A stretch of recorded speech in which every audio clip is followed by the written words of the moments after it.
Hello दोस्तों, आप सभी को मेरा नमस्कार। मैं हूं देवेंद्र सिंह और आज की क्लास में मैं आपको बताने वाला हूं चैप्टर नंबर 6। जी हाँ दोस्तों, जैसा कि आप देख रहे हो कि चैप्टर नंबर 6 में क्या है, कंबशन एंड फ्लेम। जी हाँ दोस्तों, कंबशन का मतलब होता है ज्वलन और उसकी जो ज्वाला बनती है। कंबशन का मतलब होता है जलना। तो इसके बारे में टेक्स्ट बुक का मैं आज लाइन बाय लाइन पूरा एक्सप्लेनेशन करने वाला हूँ। और इसमें आप आज क्या सीखने वाले हैं दोस्तों, मैं पहले बता दूं कि जो पेट्रोलियम होता है, चारकोल्स होते हैं, सीएनजी होता है, कैसे फ्लेम बनता है, किस तरह से वो उसका कंबशन होता है, हमारे एनर्जी प्रोवाइड करते हैं, कंबशन के लिए क्या जरूरी होता है और एनर्जी कैसे होती है, ये इग्निशन पॉइंट क्या होता है, टेम्परेचर क्या होते हैं, अगर फायर हो जाता है तो उसको प्रिकॉशन कैसे करेंगे, कैसे बचने का क्या उपाय है, फायर कंट्रोल किया जाएगा, फायर एक्सटिंग्विशर क्या होता है, टाइप्स ऑफ कंबशन, ये सारी बातें इस चैप्टर में सीखने वाले हैं। ये फ्लेम के कितने टाइप्स होते हैं, आउटर जोन्स क्या होता है, फ्यूल्स क्या होते हैं, आइडियल फ्यूल क्या होते हैं, फ्यूल क्या होती है, इन सारी बातों को इस चैप्टर में आप पूरा सीखने वाले हो। तो मैं बात आपको बता दूं कि इस चैप्टर को अगर आप अच्छी तरह से समझना है तो हमारे साथ वीडियो के लास्ट तक में बने रहिएगा। मैं आज की क्लास में पूरा इस चैप्टर के बारे में ए टू जेड सब कुछ बताने वाला हूं। तो चलिए दोस्तों, बिना समय गवाए स्टार्ट करते हैं text book.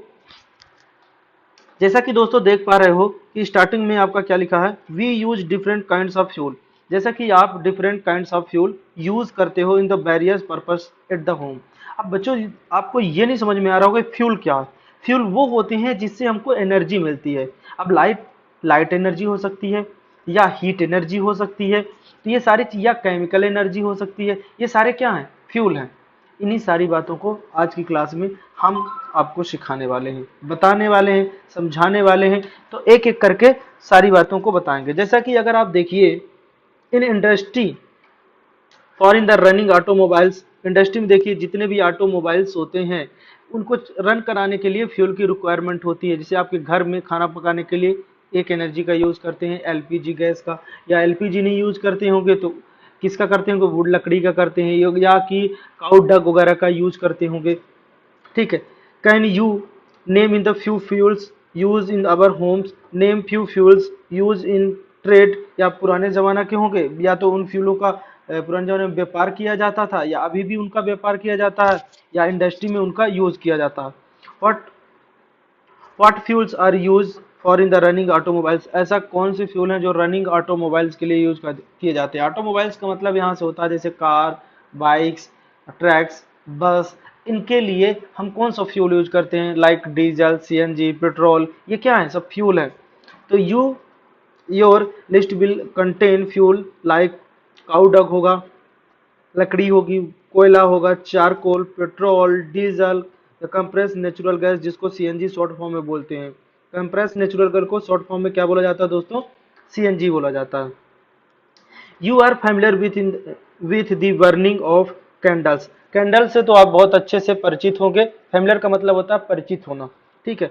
What is different between the burning of candle and the burning of fuel like coal, may be you were able to guess light candle burn within the flame whereas coal does not। देखो, candle जो होता है एक flame generate करता है, जबकि कोयला जो होता है वो फ्लेम जनरेट नहीं करता, केवल वो हीट प्रोड्यूस करता है। सिमिलरली आप देखा होगा, you will find many other material burning without flame, कुछ कुछ ऐसे भी जो मटेरियल्स होते हैं जो बिना फ्लेम के ही बर्न हो जाते हैं। Let us study in the chemical process in the burning. ये जो प्रोसेस होती है ये कौन सी प्रोसेस होती है, केमिकल प्रोसेस होती है। देखिए दोस्तों, मैं एक बात और बता दूंगा आपकी, जो केमिकल चेंजेस या केमिकल प्रॉपर्टी या केमिकल प्रोसेस वो होती है जिसमें एक नया सब्सटेंस का फॉर्मेशन होता है। छोटी छोटी बातें हैं लेकिन मैं बहुत कुछ सिखाने वाली है आज की क्लास में।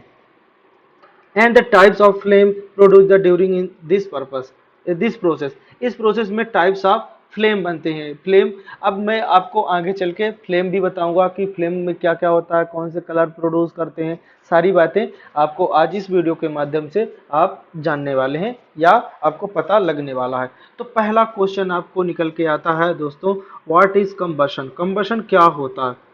दोस्तों समझ में आ रहा होगा कंबशन क्या होता है, व्हाट इज कंबशन, बहुत अच्छा क्वेश्चन है। तो देखिए, recall the activity of burning of magnesium ribbon performed in class 7। Class 7 में जैसे आपको कराया गया था, अगर आप क्लास 7 से हैं तो आपके लिए बहुत अच्छी बात है, जो अभी मैं लेटेस्ट वीडियो डाला हूँ चैप्टर नंबर 6 का, तो क्लास 7 से, उसमें मैंने बताया है कि जब मैग्नीशियम रिबन को हम बर्न कराते हैं तो वो व्हाइट कलर का पाउडर ऐश देता है और इतनी तेज लाइट होती है उसकी कि एक समझिए कि लेजर लाइट से भी, अगर वहां पे कोई बल्ब वगैरह जल रहा तो उससे भी ज्यादा रोशनी प्रोड्यूस करता है वो।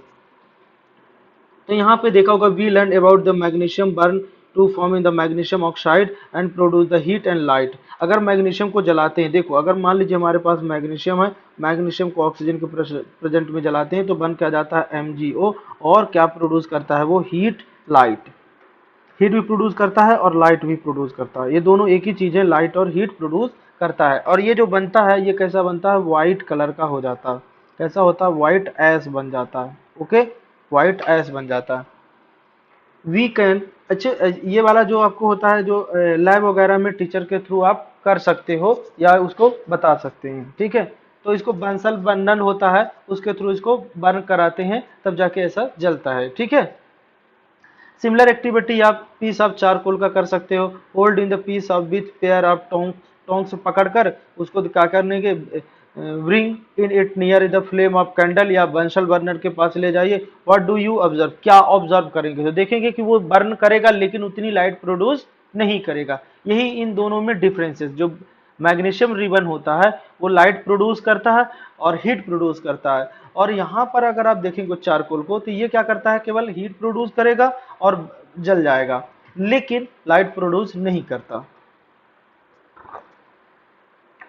जी हाँ दोस्तों, we find that charcoal burn in air, we know that coal to burns in air produce in the carbon dioxide. अगर आप कोल को जलाते हो तो कोल मतलब होता है कार्बन, कार्बन को ऑक्सीजन के प्लस में जलाते हो तो क्या बनता है, कार्बन डाइऑक्साइड। अगर ये प्रॉपर जल जाता है तो कार्बन डाइऑक्साइड देता है, प्लस हीट देता है और लाइट देता है। लेकिन जो लाइट देता है ये मैग्नीशियम रिबन से बहुत कम लाइट प्रोड्यूस करता है, ठीक। ये देखिए यहाँ पे ये क्या जल रहा है, ये आपका मैग्नीशियम है, इस तरह से बर्न होता है, ठीक है दोस्तों। कितनी लाइट प्रोड्यूस कर रहा है आप जैसा कि देख पा रहे हो। A chemical process in which a substance react with oxygen. अगर मान लीजिए केमिकल प्रोसेस वो होती है कि अगर कोई ऑक्सीजन के साथ रिएक्शन करता है to give off heat, is called in the combustion कहलाता है। क्या कहलाता है, कंबशन। मतलब ऑक्सीजन के प्रेजेंस में कोई सब्सटेंस अगर जलता है, बर्न होता है और हीट प्रोड्यूस कराता है तो उसको हम क्या बोलते हैं, कंबशन बोलते हैं, ठीक है। तो आपके ये जो कंबशन यहाँ पे क्वेश्चन मार्क था उसका आंसर आपको समझ में आ गया होगा, ठीक है दोस्तों। तो चलिए आगे देखते हैं। The substance that undergoes in the combustion is said to be in the combustible। मतलब कि जो कंबशन हो जाते हैं उनको हम कह सकते हैं ये क्या है, कंबस्टिबल है, या ये कह सकते हैं यह एक फ्यूल है। मतलब जो कंबशन की प्रोसेस में, कंबशन की जिसमें कंबशन की प्रोसेस हो जाती है उसको क्या बोलते हैं, कंबस्टिबल, और वही क्या कहलाता है, फ्यूल। फ्यूल का मतलब होगा जो कि ऑक्सीजन के प्रेजेंस में बर्न हो जाए और हीट एंड लाइट प्रोड्यूस करे। तो फ्यूल में भी solid, liquid and gas. Fuel जो होता है आपका दोस्तों, बिल्कुल ध्यान से देखना, फ्यूल तीनों फॉर्म में पाया जाता है, liquid, gas and solid form में पाया जाता है। Sometimes the light is also given off in the during combustion, the either as a flame और as glow, ठीक है। तो लिक्विड में जैसे आप बात करोगे तो पेट्रोल है आपका, पेट्रोल हो गया, और गैस में बात करोगे आप तो CH4 भी होता है, मेथेन गैस होती है, CNG गैस होती है, CNG और LPG ये सब गैस होती है। सॉलिड में देखोगे आप तो कोल हो जाएगा आपका, कोल हो जाएगा, वुड हो जाएगा, काउ डक हो जाएगा, ये सॉलिड फ्यूल्स होते हैं। In the reaction mentioned above in the magnesium charcoal are in the combustible substance। क्योंकि कंबस्टिबल क्यों है दोस्तों, क्योंकि ये बर्न हो जाते हैं, मतलब ये जल जाते हैं और हीट प्रोड्यूस करते हैं, इसलिए इनको क्या कहा जाता है, कंबस्टिबल सब्सटेंस, या आप कह सकते हो यह क्या है, एक फ्यूल सब्सटेंस है। क्या है, फ्यूल सब्सटेंस है। आई होप सो दोस्तों इतना बहुत अच्छा लगा होगा, आपको समझ में आया होगा। तो अगर समझ में आया है तो चैनल पे एक लाइक तो बनता है दोस्तों, ठीक है। अगर आपने लाइक कर दिया, अगला देखते हैं। तो यहाँ पे कुछ एक्टिविटी दिया गया है कि कंबस्टिबल है कि नॉन कंबस्टिबल। नॉन कंबस्टिबल वो होते हैं जो ऑक्सीजन की प्रेजेंस में बर्न नहीं हो पाते, उनको क्या कहा जाता है, नॉन कंबस्टिबल कहा जाता है। जैसे कि एक्टिविटी दिया गया है, तो कंबस्टिबल तो आप समझ गए कि ऑक्सीजन के प्रेजेंस में जो जल जाएगा वो कंबस्टिबल होगा, जो नहीं जलेगा वो कंबस्टिबल नहीं होगा। तो देखो जैसे वुड है, लकड़ी, लकड़ी क्या हो जाएगा, कंबस्टिबल है। क्या है, लकड़ी कंबस्टिबल होता है। पेपर क्या है, कंबस्टिबल है। और आयरन नील्स, आयरन नील्स क्या कंबस्टिबल है, आयरन उतना आसानी से जलता नहीं, तो उसको आप क्या लिख दोगे, non combustible. Kerosene oil combustible. Stone piece, पत्थर के टुकड़े क्या जलेंगे, नहीं, नॉन कंबस्टिबल होता है। स्ट्रॉ क्या नॉन कंबस्टिबल होता है। चारकोल जो क्या होता है, कंबस्टिबल होता है। मैच स्टिक कंबस्टिबल होता है। ग्लास नॉन कंबस्टिबल होता है। तो इस तरह के आप इनको ऑब्जर्व कर सकते हो, एक्टिविटी के थ्रू कर सकते हो, ठीक है। ये तो घरों में भी आप कर सकते हो ऐसा। चलिए, can you name some more substance which are in the combustible, you can add this table number 6। अगर आप जानते हो कंबस्टिबल के कुछ सब्सटेंसों को, तो यहाँ पे इस टेबल पे आप उसको ऐड कर सकते हो। Let us investigate the condition under which combustible take place. कुछ हम सीखते हैं, चलिए, कि क्या कंडीशन होती है कंबस्टिबल के लिए। तो एक्टिविटी के थ्रू देखा गया कि यहाँ पर कुछ कंडीशन होती है कि थोड़ा सा क्वेश्चन क्या है इसका, be careful while handle the burning. अगर मान लीजिए कि इसको ऑक्सीजन ना मिले तो क्या ये जल पाएगा, नहीं जल पाएगा।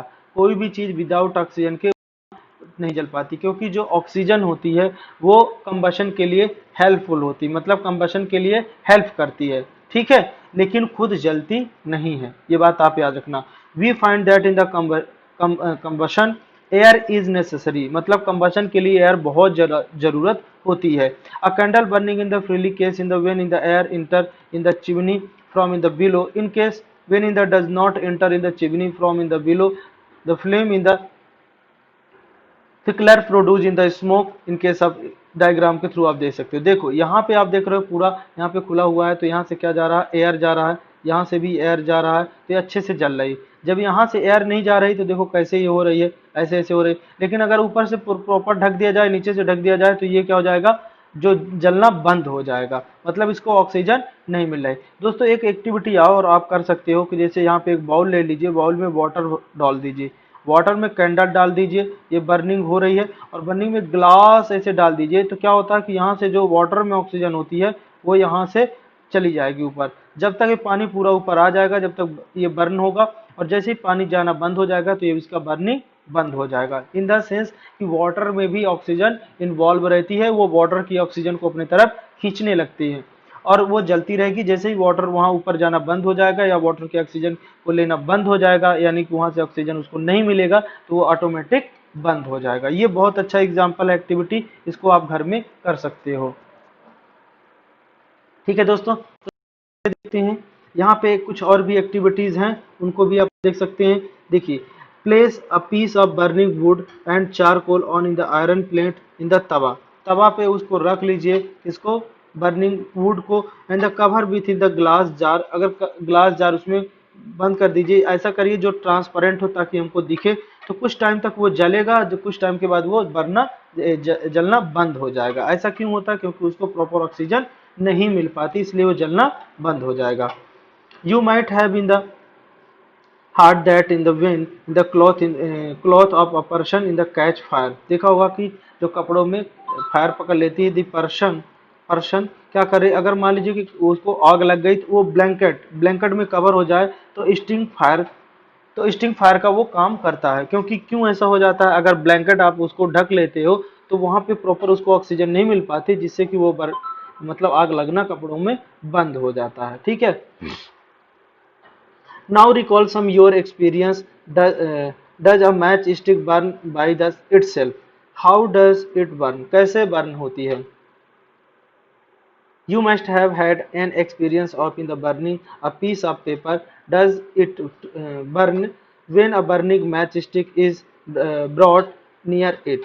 ठीक है, अगर मान लीजिए उसके बाद पास में ले जाते हो तो वो अपने आप जलने लगती है। ज्यादातर ये किसके थ्रू जलती है, फ्रैक्शन के थ्रू जलती है मैच स्टिक, ठीक है। Can you burn piece of wood by the bringing the lighted match stick near it? Why do You have to use paper and kerosene oil to start fire in wood and coal. बिल्कुल देखा सही है। अगर match stick के पास आप kerosene या petrol oil कुछ लेके जाते हो तो वो आसानी से आग उसमें पकड़ लेती है। You have hard to forest fire. इसी तरह फॉरेस्ट फायर में देखा होगा कि आग लगती है इसी तरह। तो during the extreme heat in the summer में देखा होगा जंगलों में गर्मियों में ज़्यादा आग लग जाती है क्योंकि बहुत ज़्यादा वहाँ पे हीट प्रोड्यूस हो जाती है और जो पेड़ होते हैं वो आपस में क्या करते हैं, फ्रिक्शन करने के कारण उसमें ऑटोमेटिक आग पकड़ लेती है। और वो ड्राई प्लेस होता है, ड्राई जो वहाँ पे जो घास वगैरह होती है सब ड्राई होती है, सूखी होती है, इसलिए वहाँ पे आग लगना स्वाभाविक सी बात है और कंट्रोल कंट्रोल करना बहुत होता है। ठीक है दोस्तों, चलिए देखते हैं। तो ये आग जो लगती है इसके लिए कुछ एक टेम्परेचर होता होगा, तो उसकी बात ही मैं आगे करने वाला हूँ। What do these experience tell you that different substance catch fire at in the different temperature? अलग अलग जो सब्सटेंस होते हैं अलग अलग टेम्परेचर में कैच फायर करते हैं, मतलब आग पकड़ते हैं अलग अलग टेम्परेचर में आग। तो the lowest temperature at which the substance catch fire is called in the ignition temperature. कम से कम कितने टेम्परेचर पे वो आग को कैच कर लेता है या आग को पकड़ लेता है या आग उसमें जल जाती है, उसी को क्या बोलते हैं, इग्निशन टेम्परेचर। आई होप दोस्तों समझ में आ गया होगा। मैं एक बार फिर से रिपीट कर रहा हूँ। The lowest temperature at which a substance catches fire, मतलब कि ऐसा कम से कम टेम्परेचर जिसमें वो कैच फायर कर ले उसको क्या कहा जाता है, इग्निशन टेम्परेचर कहते हैं। ठीक है। Can you tell now why a match stick does not catch fire on its on at room temperature. Match stick को देखा होगा रूम टेम्परेचर में वो आग नहीं पकड़ती है। Why does the match stick start burning on the rubbing it on etch side of match box. देखा होगा कि मैच बॉक्स जो होता है उसके साइड में उसकी रबिंग करते हैं जिससे फ्रिक्शन क्रिएट हो जाता है, जब जाके उसमें आग लगती है। दोस्तों अगला देखिए। We find that in the combustible substance can not catch fire burn as long as it temperature is lower than its ignition temperature. मतलब कि अगर मतलब कितना कोई भी सब्सटेंस हो अगर उसके लोअर देन इग्निशन टेम्परेचर से कम टेम्परेचर दोगे तो वो उसमें कैच फायर नहीं करेगा, मतलब उसमें आग नहीं लगेगी। लेकिन इग्निशन टेम्परेचर से थोड़ा भी ज़्यादा अगर टेम्परेचर आपको मिल जाता है तो आसानी से आग पकड़ लेता है। You have ever seen cooking oil catch fire when frying pan is kept for long on in the burning stove? अगर मान लीजिए एक आपका स्टोव ये है और दूसरा स्टोव आपका ये है और यहाँ पे एक पैन पे आप कुछ कर रहे हो तो पैन पे गर्म होने के कारण यहाँ पे आग ये पकड़ सकता है। ठीक है, यहाँ पर ये आग पकड़ सकता है। ठीक है, क्योंकि उसका जो इग्निशन टेम्परेचर होता है बहुत कम होता है। ठीक है दोस्तों। Kerosene oil and would do not catch fire. Kerosene oil जो होता है वो आसानी से और लकड़ियाँ जो होती हैं वो आसानी से फायर नहीं कर पाती on it room temperature, but in if kerosene oil in the heated a little it will be catch fire. अगर थोड़ी सी वो हीट हो जाएगी तो आसानी से आग पकड़ लेती है। But if would in the heated in the little would still not catch fire, मतलब कि वो अगर थोड़ा सा लकड़ी को अगर आप गर्म कर देते हो तब भी वो आग नहीं पकड़ती क्योंकि उसका इग्निशन टेम्परेचर तक वो अभी उसको हीट हमने नहीं दिया है। Does it mean that ignition temperature of kerosene oil is the lower than that the wood. इससे क्या पता चलता है कि जो केरोसिन ऑयल का इग्निशन टेम्परेचर है वो लकड़ी के इग्निशन टेम्परेचर से कम है। ओके दोस्तों, आई होप्स आपको इतनी बात समझ में आ चुकी होगी और मजा आने वाला है। थोड़ी थोड़ी बातें धीरे धीरे सब कुछ मैं आपको बताने वाला हूँ। Does it mean that we need take in the special care in the storing kerosene oil. इसलिए हमको कैरोसिन ऑयल को स्टोर बहुत सावधानी पूर्वक करना चाहिए क्योंकि इसका इग्निशन टेम्परेचर बहुत कम होता है। ठीक है। The following in the activities so that it is in the essential for in the substance to reach ignition temperature to burn. ये एक्टिविटी के थ्रू बताया गया है कि हमको कैसे मतलब करना चाहिए एसेंशियल, कि उसको हम कैसे प्रिकॉशन कर सकते हैं। Be careful in the while handling in the burning candle. जब हम बर्निंग कैंडल को हैंड करते हैं तो बड़ी सावधानी पूर्वक हमको करना चाहिए। ये पेपर कप्स है और ये वाटर है। ठीक है, एक्टिविटी को थोड़ा सा देख लेना, रीड कर लेना, समझ में आ जाएगा। When what happened to empty paper cup, what happened to paper cup with water। अगर मान लीजिए बिना वाटर के हम किसी कप को जलाते हैं तो क्या होगा, बिना और वाटर वाले कप को जलाते हैं तो क्या होगा।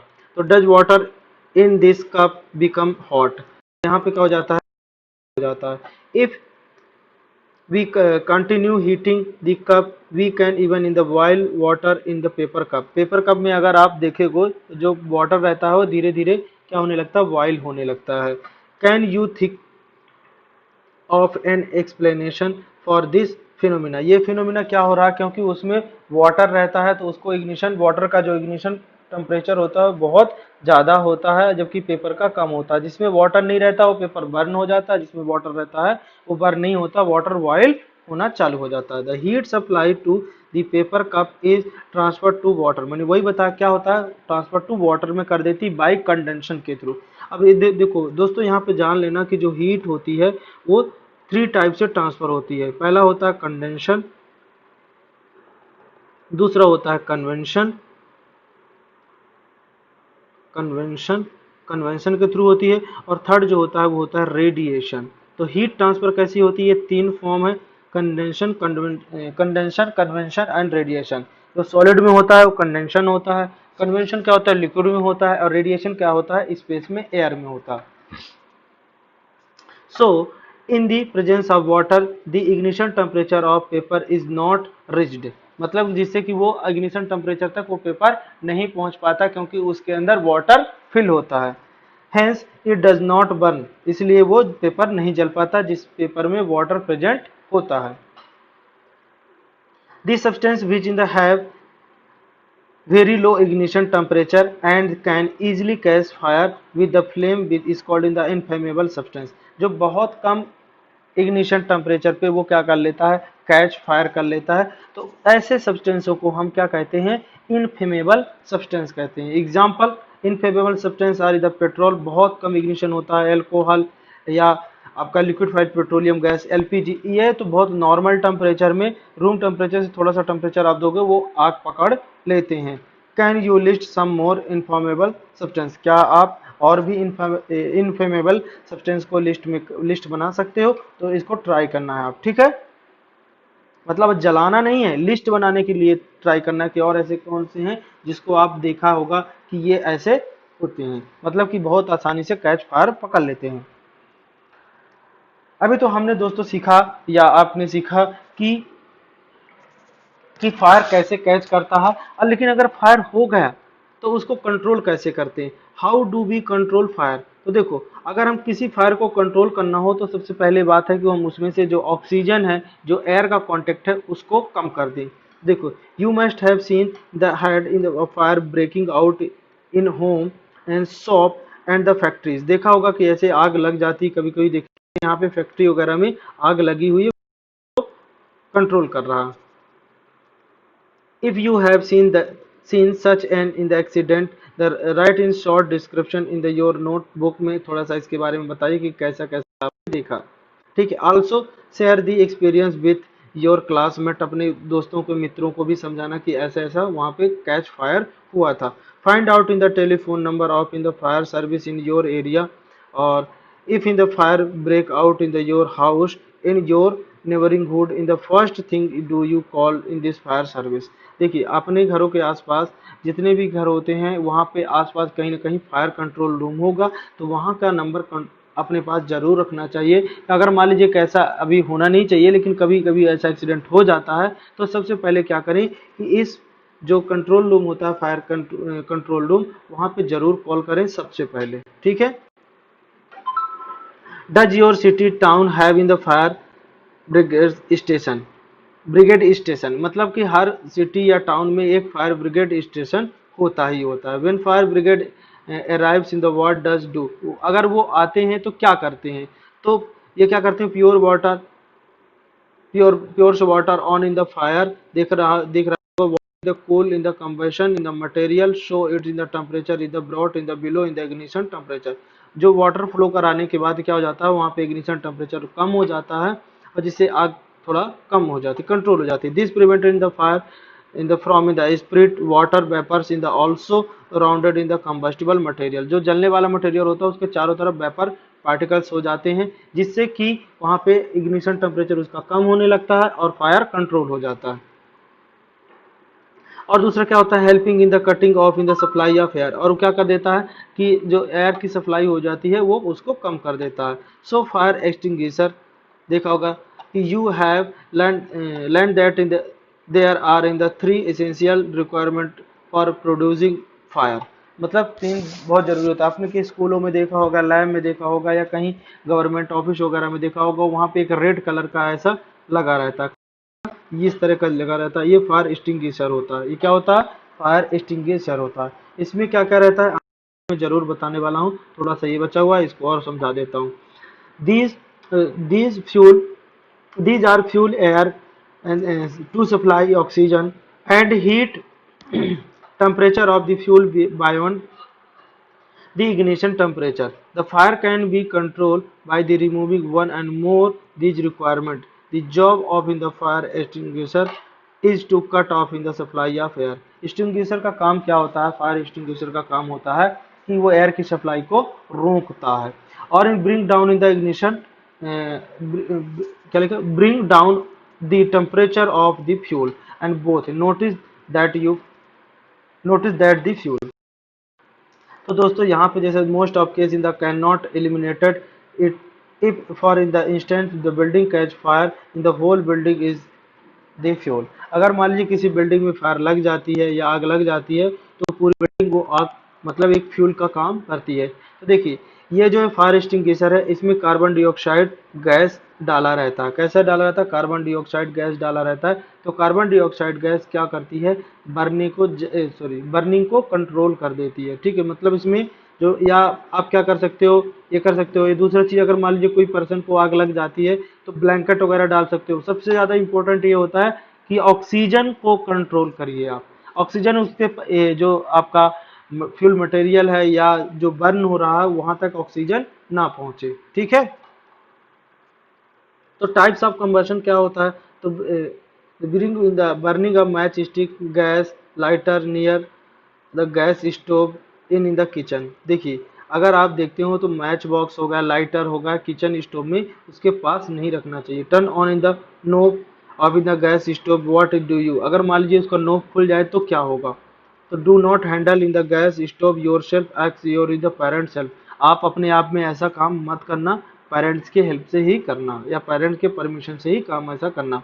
We find that in the gas burn the rapidly produce the heat and light, अगर मान लीजिए गैस जल जाती है तो वो हीट और लाइट दोनों प्रोड्यूस करती है। Such in the combustion is known as the rapid combustion कहलाता है। ऐसा जलना क्या कहलाता है, रैपिड कंबशन। दोस्तों there are substance like in the phosphorus which burn in air at room temperature. Phosphorus एक ऐसा सब्सटेंस है दोस्तों जो कि रूम टेम्परेचर पे ही बर्न हो जाता है, अगर उसको खुला छोड़ दिया जाए ना तो आग लगा देगा। ठीक है, the types of combustion in which in the material suddenly in the burst, मतलब बहुत ज्यादा बमबारी करता है और फ्लेम जनरेट करता है without application of any appearance case is called the spontaneous combustion. देखिए दो हो गए कंबशन आपके, एक रैपिड कंबशन होगा, दूसरा स्पॉन्टेनियस कंबशन, मतलब कि जो बिना किसी एप्लीकेशन के ही अपने आप आग लग जाए उसको क्या बोलते हैं, स्पॉन्टेनियस बोला जाता है। ठीक है, spontaneous combustion is the coal dust in the resultant, the mainly in the disastrous fire in coal mines में ज्यादातर ऐसा देखने को मिलता है। ठीक है दोस्तों, we generally you have the fire work on in the festival day. Festival day जो होता है त्योहारों में पटाखे वगैरह क्रैकर्स वगैरह आप इग्नेट करते हो, suddenly in the reaction take place the in the evolution of the heat, वो सडनली देखा होगा कि वो क्या करते हैं, फब्बारे निकलते हैं और लाइट एंड साउंड प्रोड्यूस करते हैं। A large amount of gas formed in the reaction liberated, इसके कारण बहुत ज्यादा गैस बनती है जो कि एटमॉस्फेयर को भी पॉल्यूट करती है। ठीक है, explosive can in the also take place in the if presence is apply in the cracker. देखो उसमें ज्यादा एक्सप्लोसिव का काम कर देती है क्योंकि उसमें प्रेशर अप्लाई होता है, प्रेशर के साथ वो आगे फ्लो करती है, जलती है, जिसके कारण वो एक्सप्लोजन या एक्सप्लोसिव का काम भी करती है। हाँ दोस्तों, फ्लेम क्या होता है दोस्तों? तो observe in the LPG flame, LPG जलते समय देखा होगा वो ब्लू कलर का हल्का जलता है। You tell in the colour of the flame what is the colour of the candle flame. तो इन कलर जो फ्लेम होता है कलर, तो किस प्रकार के कलर्स होते हैं, रेड होता है, येलो होता है, ग्रीन होता है, सारी बातों को आगे सीखने वाले हैं। तो आपने यहाँ पे देखा ये फ्लेम है, ये हल्का ब्लू कलर का जल रहा है, हल्का ये व्हाइट कलर का जल रहा है, हल्का यहाँ पर रेड कलर का जल रहा है। तो यहाँ पे मैं आपको बताने फ्लेम्स होते हैं सबके अलग अलग जलते हैं। ब्लैक में इसको देखा होगा कि वो यहाँ पे एक करके इसको गर्म करता है इस तरह से, और उसको फ्लेम अलग अलग तरीके से होता है। तो यहाँ पे देखो थोड़ा सा मैं ये बताना चाह रहा था कि जो फ्लेम होता है ये पार्ट जो होता है सबसे हॉटेस्ट होता है, देख पा रहे हो। और ये outer zone in the complete combustion blue होता है, जो आउटर जोन होता है ये हल्का ब्लू कलर का होता है, देख पा रहे हो। और जो ये सेंटर पार्ट होता है ये मॉडरेट हॉट होता है, और ये लीस्ट हॉट, यहाँ पे सबसे कम हॉट होता है। बहुत मजेदार की बात है दोस्तों, जहाँ पे आग लगना चालू हो रहा है वहाँ पे लीस्ट हॉट होता है, उसके आगे मॉडरेट होता है, और यहाँ पे सबसे ज्यादा हॉटेस्ट पार्ट होता है। ये वाला जो पार्ट होता है दोस्तों वो इनर मोस्ट जोन होता है, जो अनबर्न्ट बैग्स या वेपर्स होता है। ओके दोस्तों, ये क्या होता है, हल्का येलो कलर का होता है। जस्ट थोड़ा सा आगे देखोगे मिडिल जोन जो होता है वो क्या होता है, हल्का येलो कलर का होता है। इसमें तीन जोन होते हैं, एक इनर जोन, एक मिडिल जोन, एक outer zone. Outer zone, middle zone, inner zone. तो आउटर जोन जो होता है ब्लू कलर का होता है, मिडिल जोन येलो कलर का होता है, और जो आपका इनर जोन होता है वो हल्का ब्लैक कलर का होता है। ओके दोस्तों, तो यहाँ पे देखा होगा ब्लैक स्मिथ, ब्लैक मतलब गोल्ड स्मिथ की बात करते हैं, जो सुनार वगैरह होते हैं गोल्ड और सिल्वर से जो उसको मेल्ट करके ज्वेलरी वगैरह बनाते हैं, तो वो इस तरह करते हैं। यहाँ से देखो यहाँ पे इन्होंने रख दिया मटेरियल, और यहाँ पे उसको प्रेशर के एयर के थ्रू उसको आग को तेज कर रहे हैं और उसको मेल्ट करते हैं। Gold Smith blowing through a metal pipe, metal pipe के थ्रू उसको ब्लोइंग करते हैं जिससे कि वो अच्छे से जल जाता है। जी हाँ दोस्तों, बहुत देर से आपको इंतजार रहा, पहले ही बताया था व्हाट इज फ्यूल, कि फ्यूल के बारे में पढ़ेंगे। तो फ्यूल क्या होते हैं, तो ये क्या होता है, source of heat energy for in the domestic and industrial purpose are mainly wood, charcoal, petrol, kerosene, the substance are called fuel. मतलब जो हमको हीट प्रोवाइड करते हैं या एनर्जी प्रोवाइड करते हैं या लाइट प्रोवाइड करते हैं, ऐसे फ्यूल को, ऐसे सब्सटेंसों को हम क्या क्या कहते हैं, फ्यूल कहते हैं। गुड फ्यूल क्या होता है, good a good fuel of one which is the rapidly available, it the cheap, it is burn in the easily in the air moderate temperature। ऐसे फ्यूल जो मॉडरेट टेम्परेचर पे आसानी से फायर हो जाते हैं। It is produce in the large amount of energy, या large amount of heat produce करवाएं। It does not leave behind any undesirable substance, जलने के बाद उसके बाद कुछ नहीं बचना चाहिए। वो क्या कहलाते हैं, अच्छे गुड फ्यूल कहलाते हैं। There are probably no fuel that in the could in the consider is an ideal fuel। ऐसे कोई भी फ्यूल नहीं है जो कि आइडियल फ्यूल हो। आइडियल फ्यूल मतलब होता है जो 100% इफिशियंसी दे, मतलब कि 100% हीट प्रोड्यूस करे या 100% वो बर्न हो जाए। तो ऐसा कोई फ्यूल थ्योरेटिकली नहीं है, प्रैक्टिकली नहीं है, थ्योरेटिकली है बट प्रैक्टिकली नहीं है। We should look for in the fuel that in the fulfill most of in the requirement in the particular uses। The fuel in the differ in their cost, अलग अलग कीमतों पे अलग अलग cost पे मिलते हैं। some fuel in the cheaper than other। कुछ जैसे अगर आप बात करो केरोसिन, तो केरोसिन से ज़्यादा महंगा क्या होता है, डीजल, और डीजल से ज़्यादा महंगा होता है क्या आपका, पेट्रोल, और पेट्रोल से भी महंगा क्या होता है, एलपीजी, एलपीजी से सीएनजी। तो ऐसे फ्यूल की क्या होते हैं, अलग अलग कॉस्ट में होते हैं, जो जितने कॉम्प्लिकेटेड से मतलब जितने बोल सकते हो डिफिकल्ट में प्रोड्यूस होता है या सोर्स होता है, जितना कम उसका सोर्स होता है उसकी कॉस्ट बढ़ जाती है। फ्यूल इफिशियंसी क्या होता है दोस्तों, तो फ्यूल इफिशियंसी क्या होता है कि अगर हम बात करते हैं कि यहाँ से quality of water using in the cow dung या coal and LPG fuel, which fuel would have the preferred, give your reason. तो you may take the help of your parents, parents के हेल्प लेके आप इसको सीख सकते हो या इसके बारे में जान सकते हो। Do this in the three fuel produce the same amount of heat, the amount of heat energy produced on in the complete combustion 1 kg of fuel is called in the calorific value। 1 kg fuel में कितना energy produce होती है या heat produce होती है, उसी को क्या बोला जाता है, कैलोरीफिक वैल्यू। तो the calorific value is the fuel in the express in the unit is called kilo joule पर केजी। क्या बोला जाता है, किलो जूल पर केजी, मतलब कि जो हीट प्रोड्यूस हो रही है कितना एनर्जी हो रही है, तो इसको क्या बोलते हैं, केजे पर केजी, मतलब किलो जूल, हीट की यूनिट होती है जूल, और कैलोरीफिक वैल्यू क्या होती है, किलो जूल पर केजी, मतलब 1 केजी में ज़्यादा कौन एनर्जी प्रोड्यूस करती है। देखो यहाँ पे आप देख रहे हो कि जो बायोगैस होती है वो 1 केजी में कितना हीट प्रोड्यूस करती है, तो कोल कितना हीट प्रोड्यूस करती है, इन सब के बारे में दिया गया है कि जो काऊ डक होता है 1 किलो में इतना हीट प्रोड्यूस करता है, वुड जो होता है वो इतना हीट प्रोड्यूस करता है, पेट्रोल जो होता है 45,000 प्रोड्यूस करता है। तो ये सारे इतने 45 से 55,000 तक प्रोड्यूस करते हैं, बायोगैस 35,000 करता है। इन द सेंस यहाँ से समझ में हमको यह है कि बायोगैस जो होता है सबसे ज़्यादा उसकी कैलोरीफिक वैल्यू होती है। ठीक है दोस्तों, आपको बहुत अच्छा लग रहा होगा। अगर समझ में आ रहा है तो अगर आप अभी तक हमारे चैनल में नए हो तो प्लीज़ लाइक सब्सक्राइब तो बनता है दोस्तों। Burning of fuel lead to harmful product, अगर जब फ्यूल जलता है तो क्या हमें हार्मफुल प्रोडक्ट क्या प्रोड्यूस करता है, मतलब कि एटमॉस्फेयर पे क्या प्रोड्यूस करता है, ये सारी बातों को सीखेंगे। The increasing the fuel combustion has in the harmful effect on in the environment, मतलब कि अगर हम ज़्यादा फ्यूल को बर्न कराते हैं तो हार्मफुल भी इफेक्ट करते हैं एनवायरमेंट को। कैसे, carbon fuel, coal, wood, petrol release in the unburned carbon monoxide, क्या करती है, अनबर्न्ड कार्बन पार्टिकल वो रिड्यूस करती है। अगर मान लीजिए प्रॉपर तरीके से अगर ये जल नहीं पाती तो कार्बन डाइऑक्साइड या carbon, these fire particle are in the dangerous pollutant, ये जो फायर पार्टिकल्स होते हैं बहुत डेंजरस पोल्यूटेंट होते हैं, casing in the respiratory diseases, इससे क्या हो सकता है, रिस्पिरेटरी डिसीजेस हो सकते हैं, सच इन द अस्थमा वगैरह। जब देखो आप घर में भी अच्छे से ऑक्सीजन नहीं मिल पाती, बहुत धुआं हो जाता है, स्मोक टाइप में हो जाता है, तो आपको खांसी आने लगती है। तो ऐसे से क्या हो सकता है, जो फाइन पार्टिकल्स होते हैं जब हम रिस्पिरेशन करते हैं तो उसके थ्रू ये हमारे बॉडी में चले जाते हैं और लंग्स को इफेक्ट करना चालू कर देते हैं। इनकम्प्लीटेड कंबसन, अगर मान लीजिए कोई कंबसन इनकम्प्लीटेड, मान लो कार्बन है और ऑक्सीजन, प्रॉपर ऑक्सीजन नहीं मिल रहा तो क्या बन जाएगा, ये कार्बन मोनोऑक्साइड, CO मतलब होता है कार्बन मोनोऑक्साइड, ये गैस बन जाती है। It is in the very poisonous, मतलब ये जो गैस होती है ज़्यादा पॉइजनस होती है एज कम्पेयर टू CO2 से।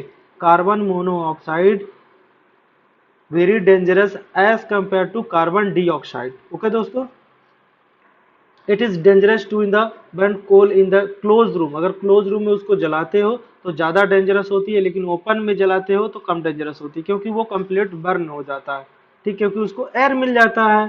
ठीक है, तो carbon monoxide produce can killed in the person sleeping in that room, समझ रहे हो आप।